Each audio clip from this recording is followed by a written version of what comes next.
So yes, this is what I did earlier today. Well, what time is it? Let me check, see what time it is. It's about 3 o'clock. So everybody's due home in they leave about 5 to be home like in 10 minutes. So they're going to come over at 6 for dinner. Just a traveler get together. So I made some focaccia and I made a loaf of bread just to go with tonight's meal. And this is a shout out to Adam in the UK. He donated a while back. So we're going to make a lazy man's lasagna, and we're going to be using the pressure cook function for this meal. Well, actually, we're going to be using several functions. Sear saute the meat, and then we're going to cook the pasta with the meat all together, and we're going to use the pressure cook function. Let's just jump right over and get started.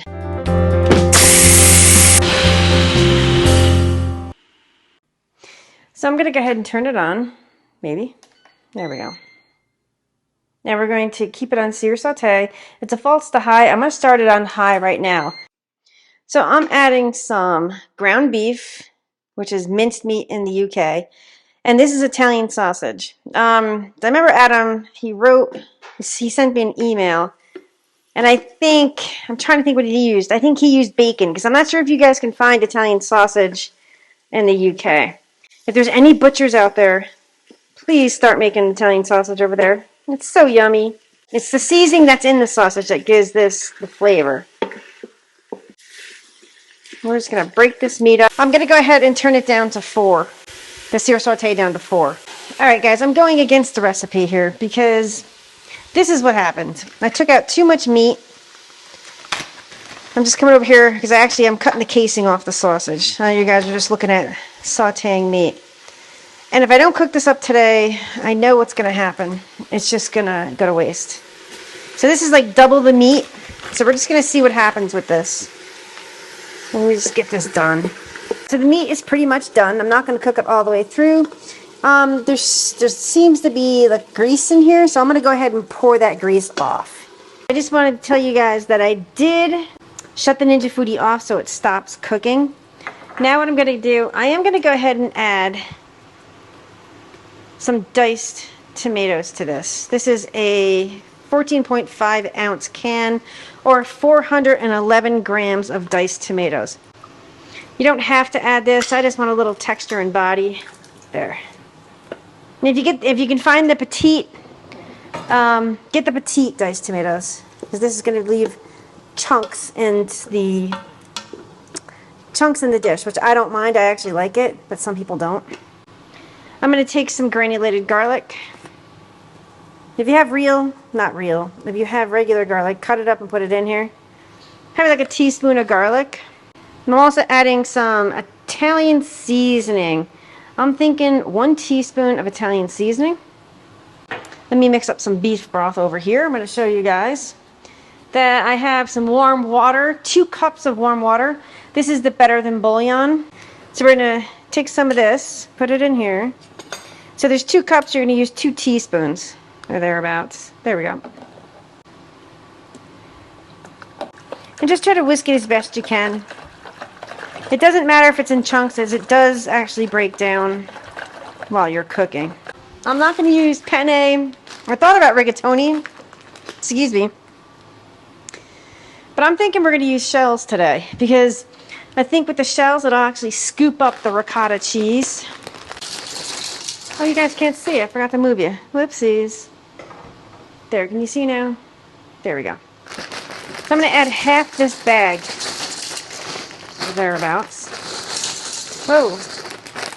I think that's about half right there. So that's half a pound of pasta. And I'm just going to mix it up because I don't want it sitting on top of the meat. I'm going to go ahead and add that 2 cups of beef broth.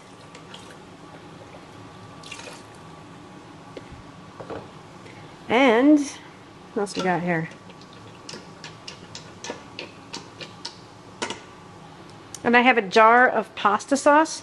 This is a 24 ounce or 680 gram pasta sauce. I'm going to go ahead and add half of that, because we're going to go ahead and add the other half after the fact. I'm just going to mix it up, because the most important thing is you just want to make sure there's enough liquid in here to cook these shells. Go ahead and shut the lid. Oh, wait a minute. I do have real garlic. Oh my God. I totally forgot. I purchased the minced garlic in the... Goodness gracious. Totally forgot. Let me just grab a spoon. Let me get a fresh spoon. I know I put some in there, but I want to go ahead and add just that much. I can't believe I totally forgot about that. That'll be fine right on top. And I'm going to go ahead and close the lid. We're going to go ahead, turn it on. You're going to slide it all the way across for pressure. Now we're going to cook this for 4 minutes. 4 minutes. And I thought about doing a delay release, but we're going to do a quick release. Quick release, high, and we're going to hit start. Make sure your vent up top is set to seal. I'll show you that. We're going to hit start. I'm just going to go back and show you. This is the vent. That's vent, and this is seal. So just make sure that's set to seal. And I will see you shortly. This takes a good bit of time to come up to pressure. I'm thinking like 10 or 15 minutes. So the only thing, other thing that you're going to need some ricotta cheese. If you can find the fresh stuff, get that. I don't have a choice out here. Also, you're going to need some mozzarella cheese, that leftover sauce. You're going to need some salt and pepper. Also, you're going to need, I just happen to have this in the freezer, you're going to need some Parmesan. Parmesan, I can't pronounce it. And if you happen to have it in the house, grab a handful of fresh parsley. If you don't, you can either leave it out or just grab some dried parsley. But since I have it in the house, because I made another recipe, I'm going to go ahead and just give this a chop. That's set.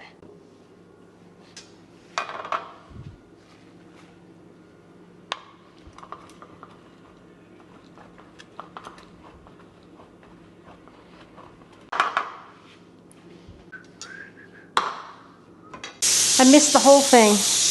It was, I was like, oh, it's alarming already. I didn't even know it was counting down, to be honest with you. So what I'm going to do is let that release. That's going to take a few minutes. I'm going to shut the camera off. I'm going to bring everything over that we're going to need. All right, so it said open. It's not going to let me do it. I already know it.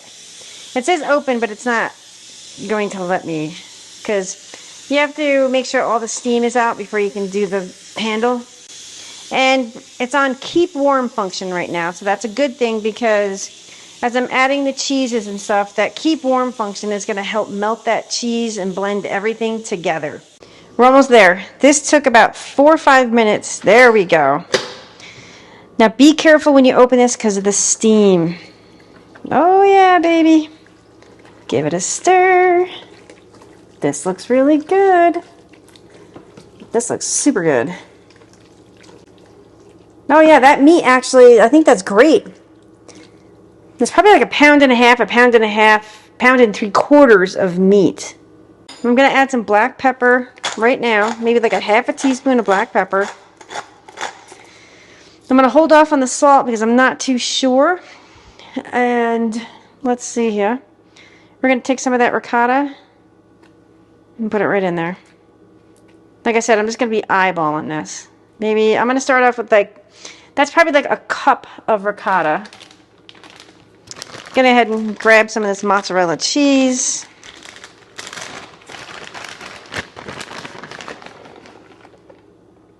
I'm probably going to add a cup of mozzarella cheese as well.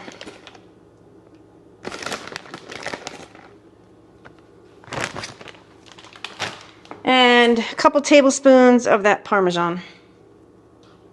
Just putting like a couple different flavors of cheese in there just to give it that depth of flavor. Fresh parsley's going in. Make sure I can get all this. Now we're just gonna give it a stir and stir it in. So this is very similar to another recipe I have. It's kind of like a homemade hamburger helper, but I put sausage in instead of just straight up hamburger in there. Just to give it, I believe mixing your meats, I think it gives it better flavor. And the only thing I added, I think I added sour cream to that. And cream cheese, not ricotta. So it's almost identical. You're just switching out a few, the cheeses. That's what you're switching out. Now this looks a little loose right now, but it's really not. You want to have a little bit of dipping because I made that loaf of bread. Or if you don't make one, just pick a loaf of bread up so you can make garlic bread. Alright, so what I'm going to do next up, I'm just going to take this spoon that was here. Just want to grab just an teensy-weensy bit here just to try this. It's going to be super hot, but this looks amazing. And I don't think I need to add the rest of that sauce.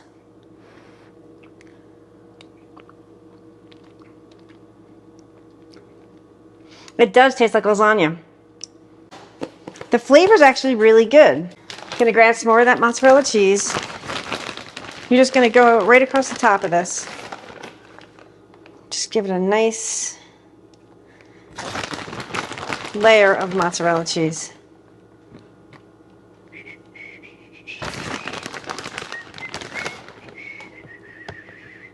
There we go. Lower. Oh boy, what a mess. Whoopsies.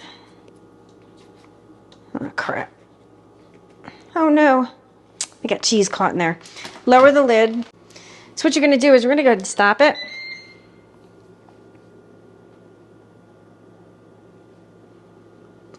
Turn it to broil, 450. We're going to keep it on the 10 minutes, but we're only going to do it for a couple minutes until let me just hit start. You can brown this as much as you want or just melt the cheese.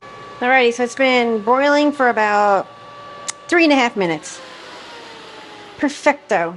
We're going to dish this up and do a taste test. So I did go ahead and garnish it with a little bit more parsley and Parmesan. Let's dive right into this. Look at this. Yeah.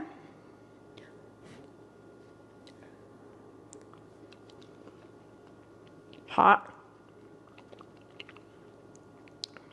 It's pretty good. My lasagna is better though. I'm not gonna lie.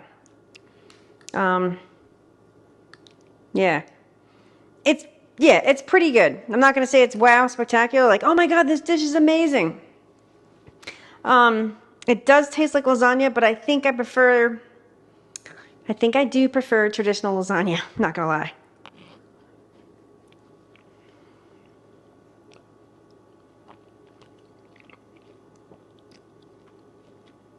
Yeah. Yeah, I do prefer traditional lasagna. I'm not gonna lie. This is good. My friends will like it. Just choked on a burger bit.